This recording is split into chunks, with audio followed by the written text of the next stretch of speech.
Before Venezuela was part of the Spanish Empire, it was home to powerful indigenous groups like the Caribs, Tomodo-Cuicas, and Arawaks.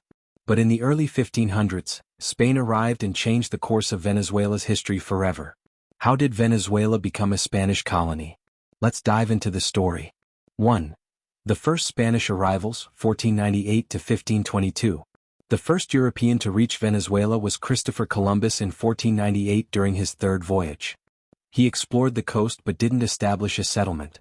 In 1499, explorer Alonso de Ojeda named the region Venezuela, meaning Little Venice, because the indigenous houses built on stilts reminded him of Venice, Italy.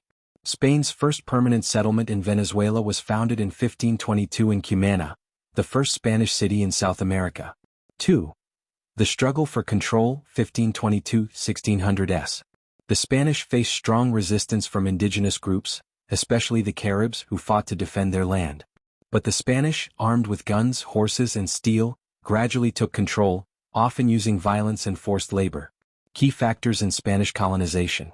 Encomienda system. Spanish settlers forced indigenous people to work in fields and mines.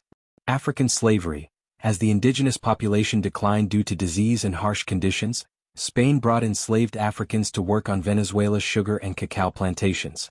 Spread of Catholicism. Spanish missionaries worked to convert indigenous people, often destroying their traditional beliefs. 3. Venezuela's role in the Spanish Empire.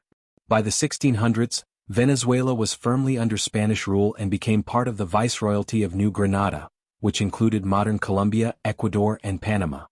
Venezuela became important to Spain because of cacao production. Venezuela became one of the world's biggest cacao producers. Pearl industry. The coast of Venezuela was rich in pearls, which were sent to Spain. Trade. Venezuelan ports became key for Spanish ships traveling to the Caribbean. 4. The seeds of rebellion. By the 1700s, resentment grew among Venezuelans. The Spanish crown controlled trade, overtaxed the people, and gave power only to Spanish-born elites. Inspired by revolutions in the US and France, the people of Venezuela would soon rise up to fight for independence. Conclusion. Venezuela became a Spanish colony through exploration, conquest, and forced labor. Though Spain ruled Venezuela for nearly 300 years, the desire for freedom would eventually spark a revolution in the early 1800s, led by the great liberator Simón Bolívar. Want to learn more about Venezuela's independence movement? Let us know in the comments, and don't forget to like and subscribe for more history videos.